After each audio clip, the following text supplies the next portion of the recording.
Okay.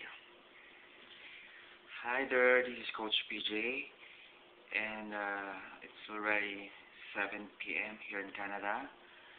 And all the way from Canada, mabuhay, kamusta kayo dyan, Philippines?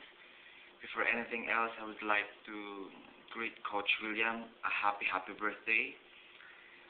Wish you all the best in life, especially in good health, and more achievements pa para sa mga bata, maging successful pa yung team WWGPA. And sobrang proud si Coach PJ sa inyo dahil sa mga recent tournaments nyo, nag-champion kayo, nananalo, may natatalo, but guys, you did your best, and updated ako sa lahat mga nangyayari dito.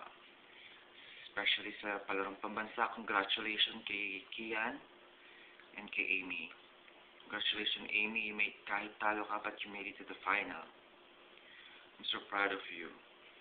And regards, hello, kala Velasco family, Dayang Hiram family, Tita Emma, Irigado, Tarona, Tita Tin, Rubio, kala Vianney, and kay Jeff, kay Jane, kamusta kayo dyan? And sa lahat ng mga friends dyan, sa lahat ng mga teammates, sa lahat ng mga trainees, Tita Beth, Tita Jackie, hi Tita Ton. Sobrang miss ko na kayo lahat dyan. Hopefully, sana magkita-kita tayo this December. So, try ni Coach makauwi this December para masaya yung Christmas natin. And, sobrang miss ko na kayo dito. Grabe. Good for me, may mga friends naman ako dito. Minsan nakakainit or minsan boring, pero minsan I try to entertain myself. Like, play nila ako ng badminton at least twice a week or once a week. May mga friends rin dito, mga Filipino friends. Usually play like every Thursday or Wednesday night. And hindi masyadong popular ang badminton dito, pero marami silang mga recreational center, mga sports center dito na sobrang ang gaganda, malaki, pero hindi na masyadong popular ang badminton. And one thing, nag-give ako kay Coach William. Sana mapadala ko dyan, hopefully this month or next month, depende. So, Coach William, this is for you. I bought some Kenneth Cole perfume. Alam ko, kailangan mo to, lalo na pag napapawisan ka. Perfume siya, meron siyang aftershave and deodorant. So this is for you, you will like it. And then one thing, ang ginagamit usually dito sa badminton, yung shuttlecock na ginagamit namin is hindi siya feathers. Hindi popular ang feathers dito. We usually use synthetic plastic siya.